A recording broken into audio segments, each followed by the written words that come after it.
Então vamos lá para a primeira atitude, característica do morno não regenerado. Você pode completar no seu esboço. O morno é aquele que está dentro da igreja, mas não entrou pela porta, que é Jesus.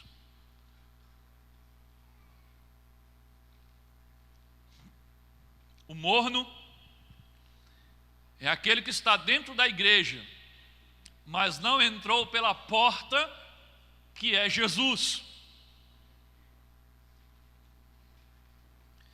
Olha só o que diz João capítulo 10, versículo 9.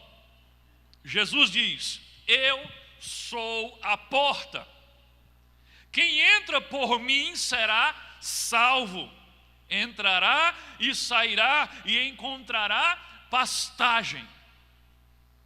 Então quem é a porta? O próprio Jesus é a porta. Quem é salvo? Aquele que entra por ele. Quem é o morno? O morno são aqueles que deram a volta pela porta e pularam o muro para entrar na igreja. Como assim? Pularam o muro, deram a volta na porta, entraram na igreja, mas não pela porta. Eles não entraram na igreja por causa de Cristo. Não entraram na igreja porque entenderam o evangelho. Não entraram na igreja porque arrependeram-se dos seus pecados e confessaram seus pecados e foram recebidos diante de Deus como servos e receberam Jesus como seu Senhor. Não. Não foram regenerados. Não tem fruto algum que prove a evidência da sua regeneração.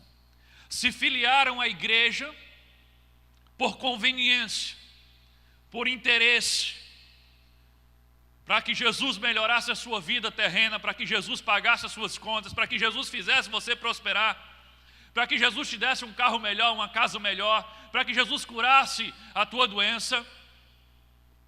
Entrou na igreja por amizades. Tinha uma turma que você gostava muito, e essa galera fazia parte da igreja, e você gostava de estar com eles, então você começou a vir para a igreja, e você veio por causa de amizade, e você ficou por causa de amizade.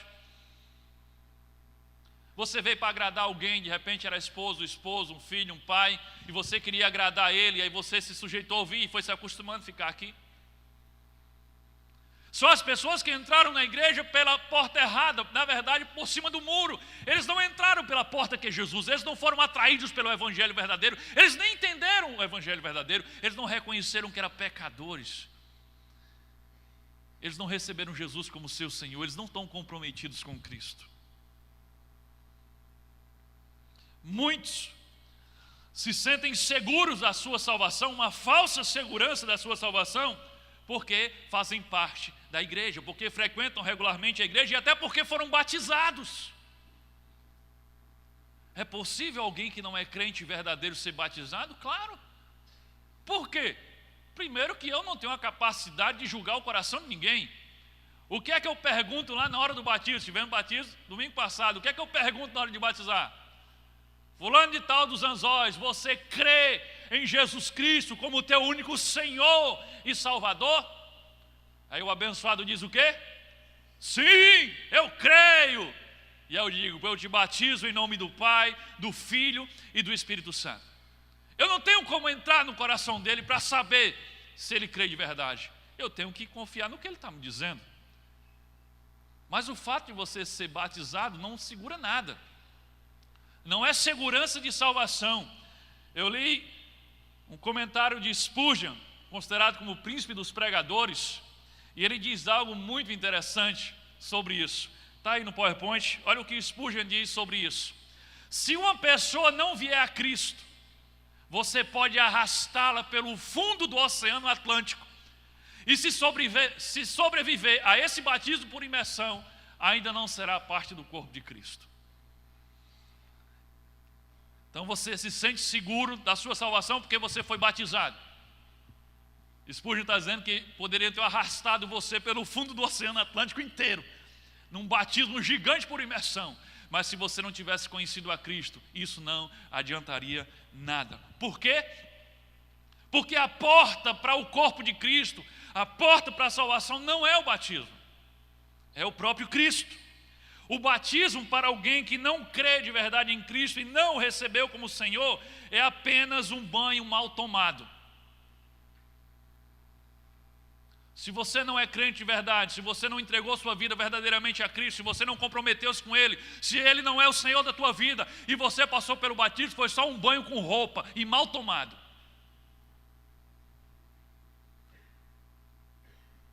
Ele não traz qualquer tipo de segurança para a sua salvação. Então examine já você mesmo. Outros se sentem seguros da sua salvação porque entraram na igreja através de seus pais, que eram crentes. Foram criados no que a gente chama no lar evangélico. Eu fui criado num lar evangélico, fui criado num lar cristão.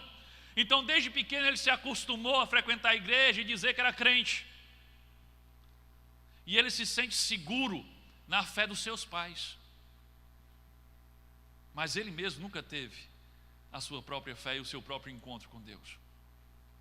Nós podemos dizer que é uma grande vantagem, um grande privilégio você ter pais cristãos. E isso pode ser uma vantagem sim, se você souber fazer um bom uso disso. Mas isso também pode ser uma grande cilada, e tem sido uma grande cilada para muitas pessoas. Ninguém entra no reino de Deus por direito de nascimento. Não, porque o meu pai é cristão, meu pai é discípulo, minha mãe é discípula, então eu sou discípulo também. Não, no reino dos céus não é assim. Por mais consagrado ou consagrados que sejam o seu pai e a sua mãe, eles nunca poderão ser a porta para você. Por mais consagrado que sua mãe e seu pai sejam, eles nunca serão a porta de salvação para você, porque só existe uma porta, e essa porta é Jesus.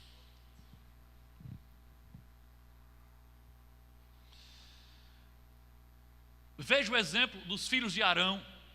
Se você lê o Antigo Testamento, a história do povo no deserto, Arão, o irmão de Moisés, consagrado por Deus como sumo sacerdote. Os filhos de Arão, Nadab e Abiú, também consagrados sacerdotes, porque fazia parte da família de Arão. E eles trabalhavam no tabernáculo, servindo na igreja, no templo, no tabernáculo.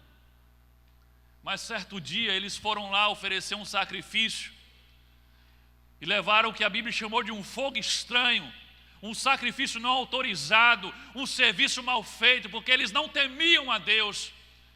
E a palavra de Deus diz que Deus os matou instantaneamente, porque estavam trazendo fogo estranho.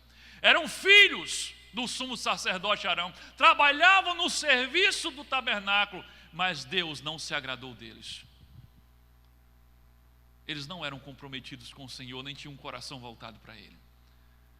Eu acho que isso é prova suficiente para deixar claro que não é porque o meu pai e minha mãe são crentes, ou porque eles são crentes e eu estou vindo para a igreja com eles, estou até servindo na igreja, estou tocando na igreja, estou trabalhando na igreja. Isso não garante nada, absolutamente nada, se você não passou pela porta que é Jesus. Há dezenas de pessoas que já passaram por aqui, porque seus pais os trouxeram, porque um dia levantaram suas mãos no culto, ou porque já foram batizados, mas hoje eles não estão mais aqui, nem em canto nenhum adorando o Senhor. Isso prova que aquilo não significou nada. Por outro lado, há também dezenas de pessoas que fizeram esses mesmos passos, levantaram a mão, ou foram batizados, ou foram trazidos pelos seus pais, e ainda estão aqui. Mas as suas vidas continuam do mesmo jeito de antes. Ainda estão no meio da igreja, mas as suas vidas continuam do mesmo jeito de antes. Continuam desonestos, continuam arrogantes, incapazes de perdoar, continuam amantes do dinheiro, vaidosos, fofoqueiros.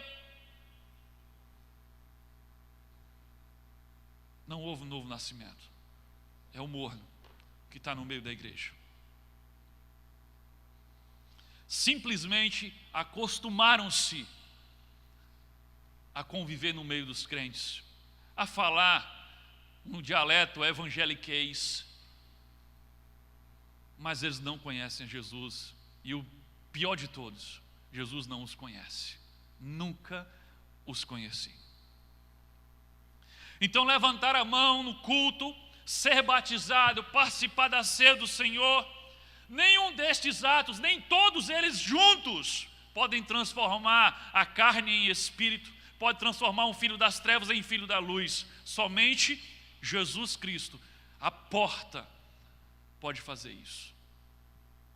Então você pode ter feito tudo isso, levantado a mão, sido batizado, participa da ceia do Senhor, mas se você não passou pela porta que é Cristo, isso não adianta de nada. O que eu vou falar é para chocar, mas é para deixar você alerta. O inferno está cheio de pessoas que um dia levantaram suas mãos na igreja. Está cheio de pessoas que foram criados num lar evangélico. E está cheio de pessoas que foram batizadas nas águas, mas que nunca conheceram a Cristo.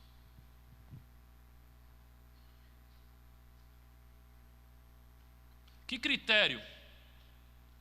O que é que Jesus analisou para distinguir o morno do quente? Voltemos ao texto. Ele fala, Apocalipse 3, 15, 16, ele começa dizendo o quê? Conheço o quê? As tuas obras. Qual é a análise que Jesus faz aqui? Ele diz, eu conheço, eu olhei, eu verifiquei as tuas obras. E por isso ele sabe que você nem é frio nem quente. Obras aqui são o quê? O seu procedimento, o seu comportamento, o seu modo de viver. Agora preste atenção, cuidado para você não distorcer. Então nós somos salvos pelas obras? Absolutamente não. Efésios 2,8 diz que somos salvos pela graça por meio da fé. Não vem de obras, para que ninguém se glorie. Mas por que Jesus está falando das obras? Porque as obras, elas são uma evidência do novo nascimento. As obras, elas são uma evidência de que você foi salvo por Cristo. Todo salvo, regenerado, ele pratica boas obras. Agora, nem todo aquele que pratica boas obras está salvo. Mas todo que está salvo pratica boas obras. É o que Tiago diz. Ele diz o quê? Mostre-me a tua fé com as tuas obras. Um diz que tem fé, outro diz que tem obra. Aquele que tem fé tem que mostrar a fé através das suas obras. É a evidência. Então Jesus, olhando a vida das pessoas, o seu comportamento, as suas obras, o seu procedimento, ele diz, então eu vejo que vocês não são quentes, vocês são mornos. A expressão que Jesus usa aqui, vomitar, significa que existe alguém que está dentro do corpo de Cristo, mas que não faz parte desse corpo. É um elemento estranho, é um corpo estranho que precisa ser expelido, vomitado, lançado fora. Sabe quando alguém ingere alguma coisa que não é alimento, e aquilo começa a fazer mal no seu corpo, e se não for retirado, você adoece? É mais ou menos isso que Jesus está falando. Existe alguém que está dentro do corpo, mas não faz parte do corpo, ele é estranho ao corpo, e eu vou vomitá-lo. E a ilustração é perfeita, porque a igreja é o corpo de Cristo, então Cristo vai vomitar o morno, porque ele não faz parte deste corpo. Está misturado com ele, está envolvido com ele, mas não faz parte. E Jesus sabe direitinho quem é. Todo aquele que vive dentro da igreja, mas não é quente, ou seja, não é completamente comprometido com Cristo, será vomitado por Jesus no dia certo. A pessoa que não está em Cristo, o ímpio, o frio, ele está correndo sério risco, um perigo gravíssimo, que é ir para o inferno na eternidade. Mas o morno, aquele que está dentro da igreja pensando ou mentindo para si mesmo, dizendo que é quente sem ser, esse corre um perigo muito maior do que o ímpio que está lá fora. Sabe por quê? Porque ele pensa que está salvo. Ele é um doente terminal que acha que está curado. O que está lá fora, ele sabe que está perdido. Mas o morno que está aqui dentro, ele pensa que está curado, ele pensa que está salvo. E aí quando ele escuta uma mensagem como essa, que o confronta, ele bate palma e diz, louvado seja o Senhor. Mas ele não consegue enxergar que é com ele que Deus está falando. Porque ele acha que está curado. Por isso ele corre um risco maior ainda.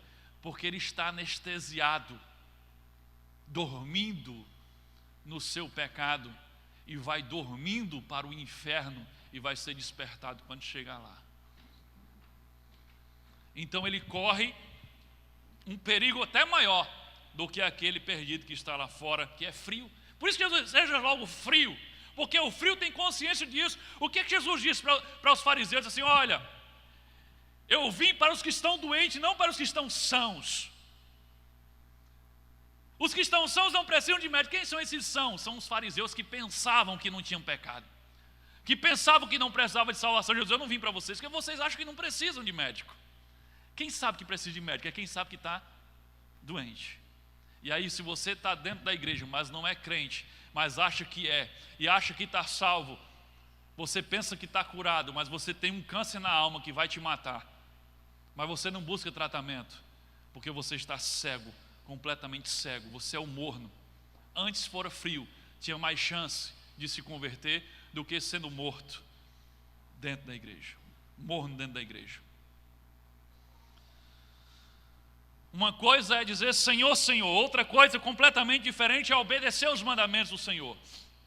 Quando a fé se transforma em obediência, então de fato a fé é verdadeira.